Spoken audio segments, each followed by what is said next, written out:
Divorce regrets. 6 months later, divorcing my husband was a huge mistake. This one is long, but worth it for everyone to read. If I could give anyone a piece of advice for divorce, it would be to not do it under normal circumstances. If your spouse is beating you or threatening you or your children, then of course get out and fast. In my case there was no abuse. We were together for 8 years, that was mostly good, and we have 4 kids. Right around 5 years, I got a promotion at work and I got it in my head that my ex-husband was dragging me down, or at least holding me back from more success and a better life. We never had a lot of money, but with my promotion I was now making more than he was. I started working longer hours and at the same time his hours were cut, so he was at home more. I really began to resent him, because he was home and because he got to spend time with our kids. Most nights when I got home, they were already getting ready for bed if not already sleeping. After a few months of my new job, it was clear to me that things were not going well at home without me there. Some nights, the dishes weren't done when I got home, or the kids hadn't eaten, or whatever else I could think of to be mad at him about. It really didn't matter. He kept saying that he would try harder, but that it was hard being home all the time. That always made me really mad. For the next couple years things kept getting worse. My hours weren't any shorter and his were on and off full time. There was no convenient time for him to be working full time because of my hours, but we also needed the money. Whenever he would tell me that he could get extra hours, I would always complain, and the less hours he worked, the more I complained that he wasn't bringing in enough money. Whenever he brought up the contradiction, I would tell him that he needed to figure it out. I knew that it would bother him, so I started saying that a lot and for everything that I could. I really started to resent him and I pulled away from him. I knew that it was hurting him, but I didn't care. If he didn't want to be hurt, then he would at least try to make me happy. I used that same thing to justify when I started to talk to another guy at work. I thought he was just a friend, but talking at work turned into texting at home and then pictures and videos, and then trying to sneak some alone time with him. I knew that it was wrong, but it made me feel so alive, and my husband had not made me feel like that in years. I was tired of being unhappy and I was doing this for me. The worst was the night that I came home at a reasonable time and found that he had cleaned the whole house, cooked the whole family dinner and picked out a movie for all of us to watch together. This would have made me swoon a couple years earlier, but that night I couldn't even look at him and I pretended to be sick. I spent the rest of the night in bed while he waited on me and checked on me and even made me different food and brought it to me in bed. It made me feel terrible, and then it made me angry that he made me feel that way, and by the end of the night I was texting with the other guy. Over the next month or two from that night it did not matter what he did. He was wrong just for breathing most days. He would get so upset with how I was treating him, and I would just wait and egg him on into losing it because I knew it would happen eventually. After most of the fights we had, he would apologize for whatever I told him he did wrong, if there even was something, but I never did. I would usually find a way to make him feel even worse. I knew that I was right because he was wrong, and that was all that mattered to me. I even pretended that I didn't care when he found out about my relationship with the guy from work. It really destroyed me inside to see him holding back tears, but I wasn't going to let him see that. He was at his weakest, and that was when I chose to tell him that I wanted a divorce. I could almost hear his heart shattering inside his chest. He talked and fought, and said that we could work through it together. I really wasn't interested in fixing our marriage, but I mostly ended things with the other guy, but only because I knew I could get it back if I wanted it. I could see that he was trying, and occasionally I would let him know, but for the most part I kept being a huge witch to him for any and all reasons that I could think of. I'm not sure how much more the man could have done to make me happy, besides finding a job that paid enough for me to not have to work at all. He said that he was looking, but looking and finding are two different things. It was around this time that I discovered this group and a few others. I started posting things about him, from my perspective only, and I got so much positive feedback for how I was feeling, that I knew I was right. The more I posted, the more validation that I got. It wasn't just me who knew that ex-husband wasn't worth keeping around. I had the whole internet telling me how terrible he is. I started saying awful things to him and even outright ignoring him. I was so confident with mine and everyone else's opinion that I contacted a lawyer, and within a couple weeks had filed for divorce. I continued to use this site and a couple others to validate my feelings and for encouragement to go through with it, and finally it was done. It went pretty smoothly. Ex-husband didn't ask for much besides to not get divorced and to try to work it all out. I didn't care about that though. He was broken, but I was free. I could do whatever I wanted, without having to feel any guilt or answer to anybody. It was an amazing feeling of freedom. It didn't last long though. In the first month after he moved out, I missed garbage day 3 times. There was also rarely a single clean dish and the laundry sat in piles, so long that I had to start doing the sniff test to see if it could be worn again. I also never saw my kids more miserable. My oldest had seen some of the messages from the other guy months earlier, and she knew that ex-husband still wanted to try to work it out. It didn't take her long to stop talking to me at all, except to say that she wanted to go to ex-husband's house. The others all told me that they wanted to live with ex-husband too. I did my best to try to make them happy, but I ended up just buying them toys all the time and the happiness only lasted minutes. I also was having a lot of trouble with work. Being alone, I couldn't work all those extra hours that I was expected to. I finally gave in and started calling ex-husband to watch the kids. He would always come over as soon as he could, and he always asked me if I needed anything. When I would get home, I would find clean dishes and laundry and even dinner sometimes. He would never say too much after I got home. He would just say to call him if I needed anything and leave.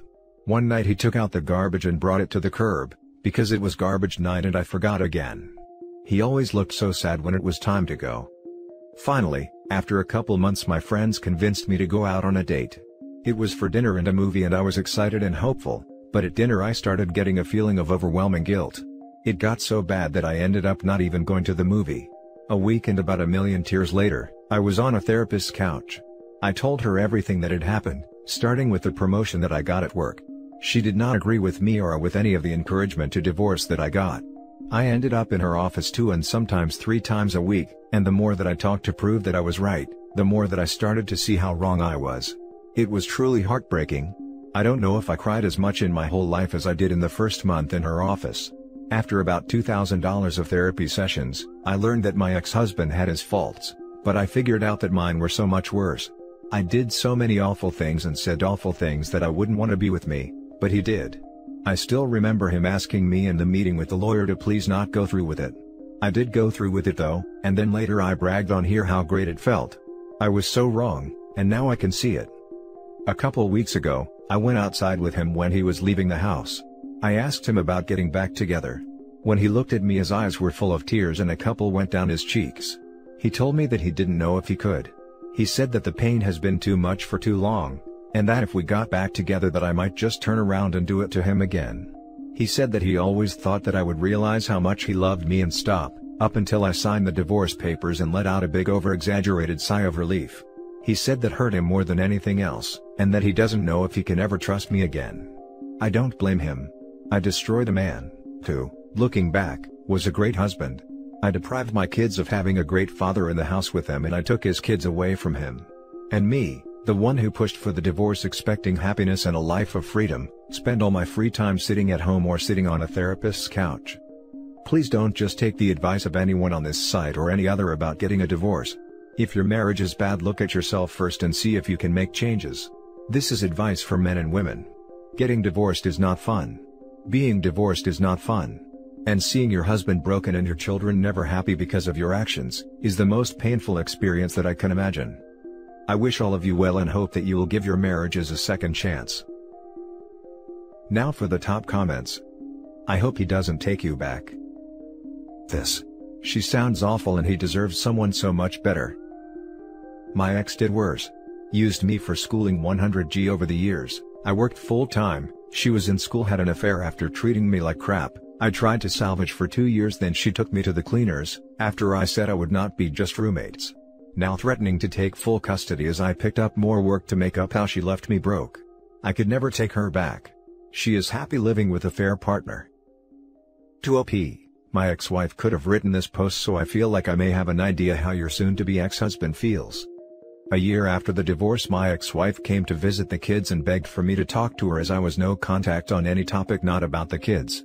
She lamented her cheating, her cruelty, her constant fault-finding, but mostly, she said she missed my friendship and could we please try again. Oh, how I longed to hear those words. I would have paid any price, made any promise, done anything to try again, but for the divorce. She was so happy hitting me over the head with it, and how happy she was going to be without me in her life. It broke me. My heart and my soul, my self-worth were tied up in our marriage, and she destroyed all of it. I couldn't possibly go back to her. I had escaped a prisoner of war camp, never to return. Dear OP, you are asking your ex-husband to return to a POW camp with only the weakest promise that the commandant won't torture and cruelly abuse him this time. It is too big of a risk for him to take. Please tell me that you are going to let him start having overnights with his kids. He and they don't deserve to be punished for the choices that you made. For real. Unless there's a factor of abuse, I can never understand people who don't attempt 50-50 custody. What did you bring to the relationship with your husband, who, by interpreting your words, brought you unconditional love? Could you tell us what exactly you were missing from the marriage? Could you tell us what exactly you were missing from the marriage, aside from the fact that being single is hard work? Now for the next story. She regrets it. We divorced a year ago, and it destroyed me. After 12 years and 2 kids together, she cheated with a coworker, left me for him. Everyone told me that she would regret what she was doing, but she was so cold and sure that I was the one who ended up filing. After the divorce, she bought a small house and the guy lives with her. My kids live with this man for half their lives. I really try not to think about it too much, but it sucks. I have a girlfriend I met soon after the divorce and we've fallen in love, so I stopped thinking about the ex very much. Then a few days ago I get a call from her, which is strange because we barely talk. She was asking if I was happy, saying that she has no family or support network here. She's unhappy. She missed us being a family. She asked if she would ever have a chance with me again.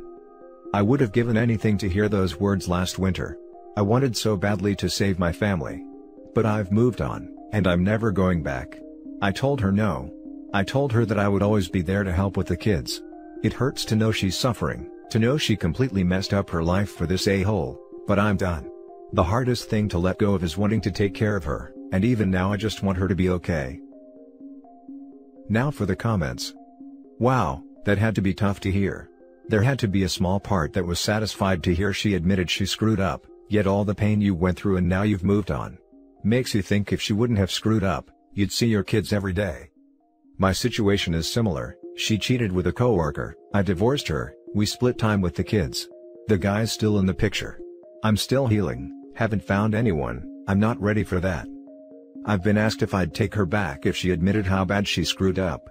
The answer is no, there were too many things that were said and done for me to forgive, and there's no way to ever trust her again. You would think that I'd feel some satisfaction, but all I felt was sadness and pity for where she is at. She's pretty much trapped with this guy as he's her support network now.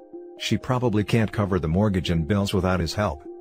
She sees that I'm doing so much better post-divorce, I got really fit. I have a beautiful girlfriend and moved to the city. She knows she threw away a good thing for a crappy thing. I always knew that she would see it, but it doesn't feel good to know it now. Dude, I feel for you, and fear this could be my soon-to-be ex in a year. As a man, I don't know how we get past the desire to support them, and be there for them forever. It's just how some of us are wired. Sadly, only the good men are wired this way. Even more sad is that the women, who would be perfect for men like you, have already been destroyed by the ones not like you. It's just nuts when you think about it. She may think she regrets her decision, but getting back together wouldn't work out in the end. The conditions that led her to cheat in the first place would still be there. It may be an unpopular opinion, but I believe an affair is a symptom of the problem, not the problem in and of itself. She was unhappy and looked for happiness with someone else. If she's still unhappy, she needs to keep looking and not try to go back in time. I think she needs to figure out it wasn't his job to make her happy. That maybe if she was able to grow and learn, that it was always her inner unhappiness that was the root cause of her problems. Maybe then they could move forward. Now for the last story. Ex wants to move back in, told her no. A little background, married for 15 years, wife left to move in with boyfriend in a different state about a year ago.